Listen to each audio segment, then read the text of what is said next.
ಇದು ಆಸ್ಪತ್ರೆ.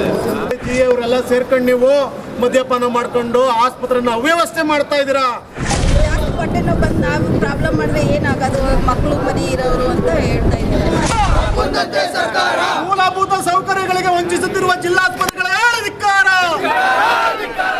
ಇನ್ನೇನು ಒಂದು ವಾರ ಆಯಿತು ಬರ್ತಾ ಇದ್ದೀನಿ, ಇವತ್ತು ಬರ್ರಿ ನಾಳೆ ಬರ್ರಿ ಅಂತಾರೆ.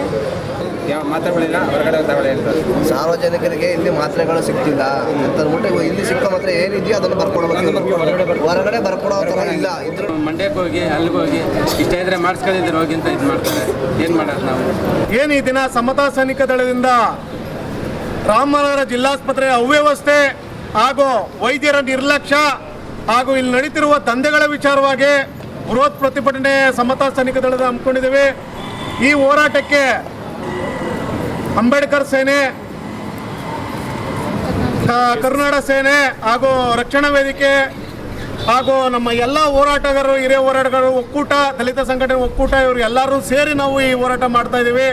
ಯಾಕೆ ಈ ಹೋರಾಟ ಮಾಡ್ತಾ ಇದ್ದೀವಿ ಅಂತ ಹೇಳಿದ್ರೆ, ರಾಮನಗರ ಜಿಲ್ಲಾಸ್ಪತ್ರೆಯಲ್ಲಿ ಮೂಲಭೂತ ಸೌಕರ್ಯಗಳ ಕೊರತೆ ಇದೆ. ರೋಗಿಗಳು ಪರದಾಡ್ತಾ ಇದ್ದಾರೆ. ರೋಗಿಗಳ ಸಾರ್ವಜನಿಕರ ಒಂದು ಸೇವೆ ಮಾಡುವ ವೈದ್ಯರೇ ಖಾಸಗಿ ಆಸ್ಪತ್ರೆಯಲ್ಲಿ ಸೇವೆ ಮಾಡ್ತಾ ಇದ್ದಾರೆ. ಬೆಳಿಗ್ಗೆ ಬಂದು ಕ್ಯಾಂಪ್ಸ್ ಎಲ್ಲ ಅಟೆಂಡೆನ್ಸ್ ಹಾಕಿ ಹೋಯ್ತು ಅಂತ ಹೇಳಿದ್ರೆ 8 ಗಂಟೆಗೆ ಪುನಃ ಬೆಳಿಗ್ಗೆ 11 ಗಂಟೆಗೆ ಬರ್ತಾರೆ.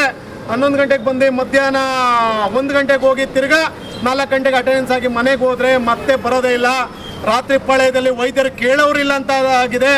ಬರೀ ಎಲ್ಲ PG ನರ್ಸ್ಗಳು, PG ಡಾಕ್ಟ್ರುಗಳು ಇವರೆಲ್ಲ ಸೇರ್ಕೊಂಡು ರೋಗಿಗಳಿಗೆ ಜೀವ ಹಿಂಡ್ತಾ ಇದ್ದಾರೆ. ಬ್ಲಡ್ ಸ್ಯಾಂಪಲ್ ತೆಗೆಯುವ ನೆಪದಲ್ಲಿ ರಕ್ತ ಸಿಗ್ತಾ ಇಲ್ಲ, ಸರಿಯಾಗಿ ವೈನ್ಸ್ಗಳು ಸಿಗ್ತಾ ಇಲ್ಲ ಅಂತ ಚುಚ್ಚಿ ನೋವು ಅನುಭವಿಸ್ತಾ ಇರುವ ರೋಗಿಗಳಿಗೆ ಇವ್ರಿಗೆ ಕಣ್ಣು ಕಾಣ್ತಾ ಇಲ್ವಾ? ನುರಿತ ವೈದ್ಯರಿರಬೇಕು, ನುರಿತ ನರ್ಸ್ಗಳಿರಬೇಕು. ಯಾವುದೇ ಡಿಪಾರ್ಟ್ಮೆಂಟ್ಗಳ ನುರಿತ ವೈದ್ಯರಿಲ್ಲ, ನರ್ಸ್ಗಳಿಲ್ಲ. ನೀವು ತೆಗೆಯುವಂಥ ಸ್ಯಾಂಪಲ್ಗಳಲ್ಲಿ ಸರಿಯಾಗಿ ಬ್ಲಡ್ ಸಿಗ್ತಾ ಇಲ್ಲ ಅಂದ್ಬಿಟ್ಟು ನೀವು ಬೊಬ್ಬೆ ಬರೆಸ್ತೀರಾ? ನಿಮಗೆ ನಾಚಿಕೆ ಆಗೋದಿಲ್ವಾ?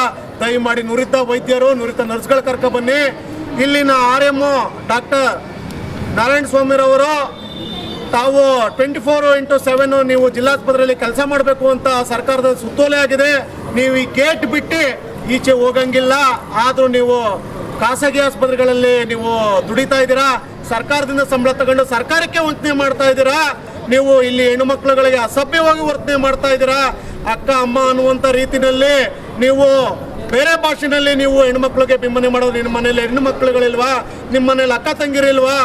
ನೀವು ನರ್ಸ್ಗಳಿಗೆ ಕೆಟ್ಟದಾಗೆ ಮಾತಾಡಿರುವಂಥದ್ದು ಸಾಕ್ಷ್ಯ ಆಧಾರಗಳು ನಮ್ಮ ಹತ್ರ ಇದೆ.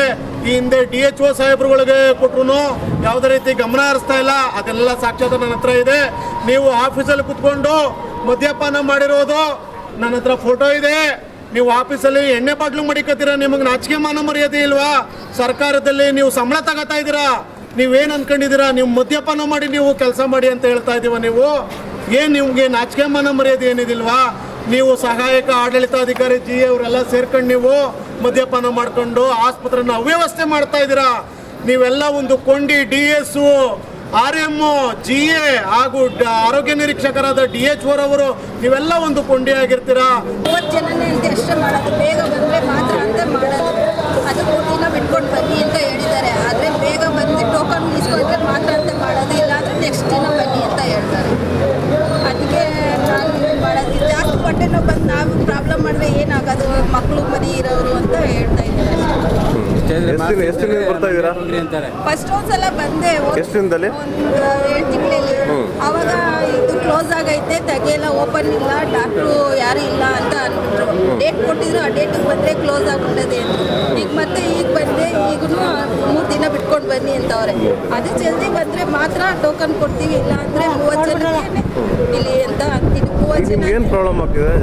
ಜಾಸ್ತಿ ಸೈಡಲ್ಲಿ ಹೊಟ್ಟೆ ನೋವು ಬರ್ತಿದೆ. ಆದರೆ 3 ದಿನ ಬಿಟ್ಕೊಬರಕ್ಕೆ ಹೇಳಿದ್ದಾರೆ. ಬಿಟ್ಕೊಂಡು ಬನ್ನಿ ಸುತ್ತ ಹೋಗ್ಬಿಟ್ರೆ ಇನ್ನೇನು ಬರೋದು ಅಂತ ಏನೋ ಪ್ರಾಬ್ಲಮ್ ಅಂದ್ರೆ ಬೇಗ ಕರ್ಕೊಬರ್ತೀವಿ. ಹಿಂಗಾದ್ರೆ ಹಿಂಗೇನು ಮಂಡ್ಯಕ್ಕೆ ಹೋಗಿ ಅಲ್ಲಿಗೆ ಹೋಗಿ ಇಷ್ಟ ಇದ್ರೆ ಮಾಡಿಸ್ಕೊಂಡಿದ್ರೆ ಹೋಗಿ ಅಂತ ಇದು ಮಾಡ್ತಾರೆ. ಏನು ಮಾಡೋದು ನಾವು? ಇವಾಗ ಆಧಾರ ಕಾರ್ಡು ಇದೆಲ್ಲ ಕೊಟ್ಟಿದ್ದೀವಿ, ಅದೇನು ನಡೆಯಲ್ಲ. 200 ರೂಪಾಯಿ 400 ರೂಪಾಯಿ ಕೊಟ್ಟು ಅಂತಾರೆ. ನಾವು 4 ತಿಂಗಳು 5 ತಿಂಗಳು ಸಂಬಳ ಇಲ್ಲ. ಯಾರ ಹತ್ರ ಇಸ್ಕೊಂಡು ಕಟ್ಟಬೇಕು, ಎಂಥದ್ದು ಇಲ್ಲ. ಇವಾಗ ನೋಡಿ, ನಾವು ವಾಪಸ್ ಹೋಗ್ತಾ ಇದ್ದೀವಿ.